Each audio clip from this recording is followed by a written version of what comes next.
Ikaze kuri AZ Kigali aho tugiye kugaruka gatoya ku makuru ari muri Manchester United, amakuru ari muri Chelsea.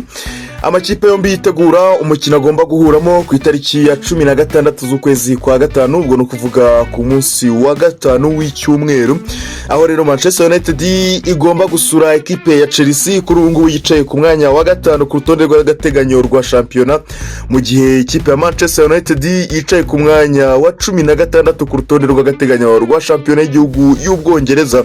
Manchester United ifite amanota make cyane atarigeze abaho mu mateka yayo nka Manchester, ndetse na Chelsea nayo iri kurwana no kugira ngo irebe ko yazakina Champions League y'umwaka utaha, irushanwa imaze imyaka irenga 2 ititabira.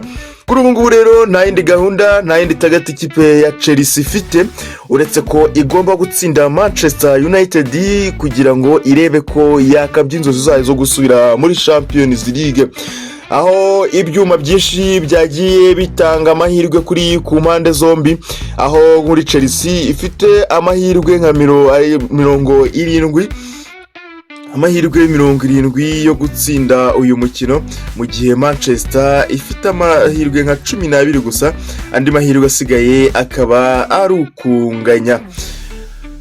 Chelsea rero irakira Manchester United ku wa gatanu mu mukino wa Premier League. Rero bikaba ari ikintu gikomeye, ingi akaba ari umukino ubukomeye bundi mu Bwongereza. Uyu nguyu wundi ni umukino mu myaka ya 2009, 2008, 2006, 2010, 2010 kugeza 2013 nibura. Uyu ni umukino wagombaga kwerekana ninde uri butwara igikombe, yabaga ari umukino ukomeye cyane. Ariko ubu ngubu tutagiye kubeshyanya, ni umukino wataye credibility, ni umukino usa nk'uwataye agaciro. Uretse ubu ngubu yenda ko bavuga ngo Chelsea iri kurwana no kugira ngo ikine Champions League, ariko nka Manchester United twavuga ko uyu mukino wa Chelsea uretse no kurwana wenda nko kurwana ku cyubahiro cya Manchester, uvuga ati twebwe turi ikipe nkuru reka turwane ku izina ryacu, ariko mu by'ukuri Manchester United nubwo yabona aya manota nta kintu yayimarira rwose, nta kintu nyine yayimarira mu by'ukuri. Ari nayo mpamvu rero Ruben Amorim, umutoza wa Manchester United, we yemeza yuko rwose ari abakinnyi atagomba kuriska kuri no match. Mbibutsa ko ari kwitegura gukina match ya Europa League. Iyi ngiyi rero bishobora gutuma hari abakinnyi bamwe na bamwe ashobora kuruhutsa cyangwa se bagakina iminota mikeya kugira ngo udasanga bagize ibibazo by'umunaniro ntibazitware neza kuri match ukurikiraho ya finale ya Europa League. Ari nayo match ifite akamaro, ifite igisobanuro ku mukino kuri cyangwa se ku mwaka wa Manchester United. Mu gihe kuri Chelsea rero uyu nguyu ari umukino ufite igisobanuro nyuma yuko muri weekend ishize Chelsea yatakaje kuri Newcastle ibitego 2-0. Ahangaha bikaba byaragabanyije amahirwe yo kuba Chelsea yakitabira imikino ya UEFA Champions League. Ibi rero bikaba byaratumye iguma ku mwanya wa gatanu, mu gihe yari ifite amahirwe yo kuba yatsinda Newcastle ikaba yajya ku mwanya nk'uwa gatatu nibura, aho ubu ngubu iri imbere ya Aston Villa ho inota 1 ndetse na Nottingham Forest. Byose rero aya makipe uko ari abiri akaba gifite amahirwe yo kuba yakina Champions League ko ari 7, ariko nyine hagomba gukina 5, andi 2 indi imwe ikajya muri Europa indi ikajya muri Conference League. Chelsea rero ikaba iri kurwana no kugira ngo irebe ko yarangiza saison iri muri ayo 5. Enzo Maresca afite ibibazo byinshi byo gukemura kuri atake yiwe, cyane cyane kubera ibibazo yagiye agira, harimo nka Nicolas Jackson wahaye ikarita y'umutuku utazagaragara muri uyu mukino.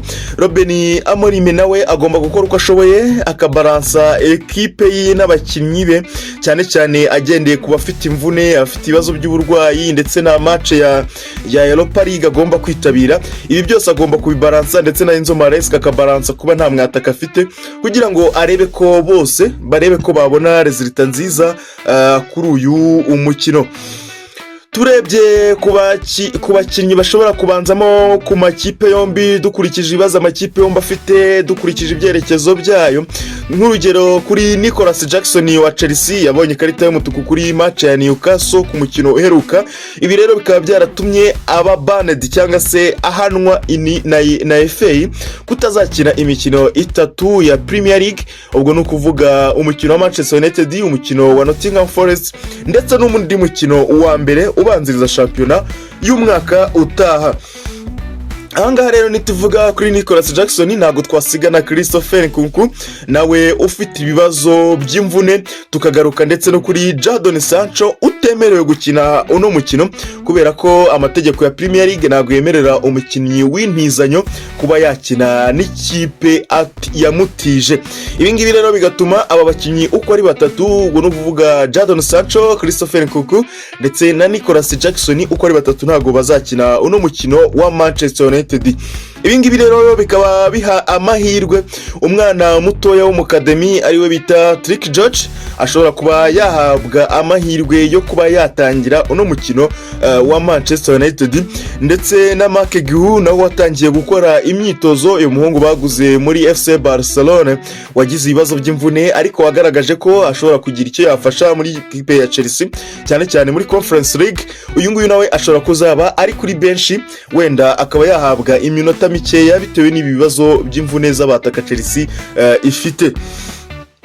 Muri ya systeme rero ya 4-2-3-1 ya Chelsea abashobora kubanzamo nk'ibisanzwe mu izamu, ashobora kubanzamo Robert Sanchez, kuri kabiri Malo Gusto, muri defense yakazamo Charoba ndetse na Colwill, kuri gatatu akaza Marc Cucurella, muri mediane nk'ibisanzwe Lavia, Caicedo, Neto, Palma, Madueke ndetse na Trick George. Abangaba bashobora kuza aribo ubabanzamo mu kibuga cya Chelsea. Abari doubtful cyangwa se abantu bafite ibibazo bashobora kutaboneka kuri uyu mukino nkuko twabivuze ni Christopher Nkunku, akazamo Anselmino, abantu benshi uyu nguyu ntibanamuzi, mbibutsa ko ari umukinnyi wa Chelsea warutijwe mu gihugu cya Argentine akaza kugarurwa muri tour ya championnat agahita agira ibibazo by'imvune. Akazamo Kelman waguzwe muri Aston Villa nawe kuva saison yatangira, ndetse na Fofana. Abari suspended cyangwa se abari mu bihano harimo Jackson ufite ikarita y'umutuku, ndetse na Modric nawe uri mu bihano by'uko yakoresheje imiti yongera imbaraga mu kibuga kandi itemewe na FA. Abatemerewe gukina umukino ni Jadon Sancho kubera ko atijwe na Manchester United, rero ntabwo yemerewe kuba yakina hanganye n'ikipe yamureze cyangwa se parent club nkuko amategeko ya FA abiteganya. Ikipe ya Manchester United rero intumbero yayo no gutwara Europa League. Ahangaha rero bivuze ko hari abakinnyi batagomba kugaragaramo nkuko Ruben Amorim yakomeje abigarukaho. Rero Amorim yavuze ko agomba kurotatinga squad yiwe kugira ngo abakinnyi be bakomeze bari fresh, noneho bazabashe kwitwara neza ku mukino wa Europa League. Gusa igihari amakuru hari nuko Andre Onana ashobora kuba yagaruka mu izamu nyuma yuko kuri match ya West Ham atari yagaragaye mu kibuga.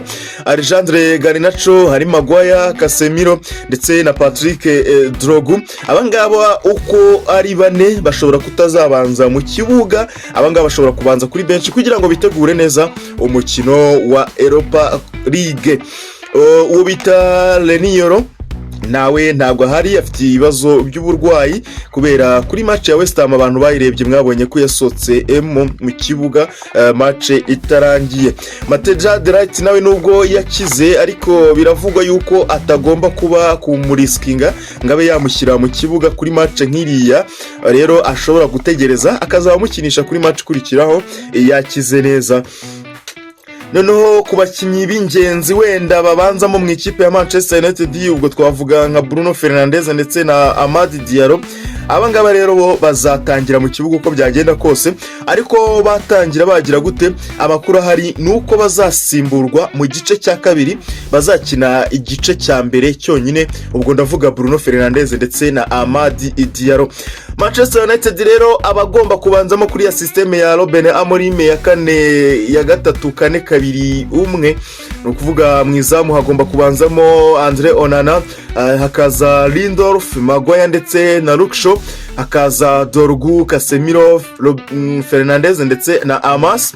Imbere mu gihe hazaba hari Amad Diallo, Garnacho ndetse na Garnacho ashobora kuza agakina cyangwa se hakabanzamo Hojland uko ari babiri, bakaza umwe muri bo akaza asimbuye cyangwa se bose bakabanzanyamo. Nubwo baba bafite imvune rero ariko wenda zakize ariko badashobora kuba babanzamo muri no mukino, harimo Mateja Delight, Yolo, Hiven, Koyer ndetse Zelikize, Martinez ndetse na Dalo ariko we yarakize, ariko umutoza Ruben Amorim yavuze ko adashobora kumubanzamo kuri ino match ya Manchester United ndetse na Chelsea.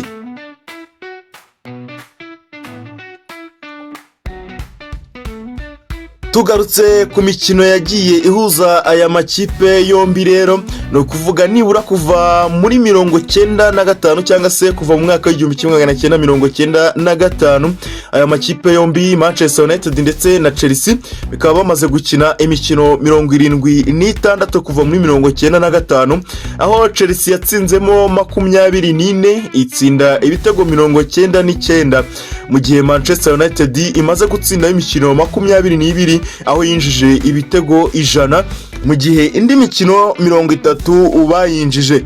Ariko ina mibare ikabigaragaza ko nibura Chelsea kuvuga Manchester United igira amahirwe menshi yo gutsinda Chelsea iyo bakiniye Stamford Bridge, aho nibura mu mikino imaze kubahuza 36 bakinira Stamford Bridge, mu mikino nibura 92 bamaze gukinira Stamford Bridge, aho Manchester United yatsinze imikino 36 naho Chelsea yo igatsindamo imikino 31.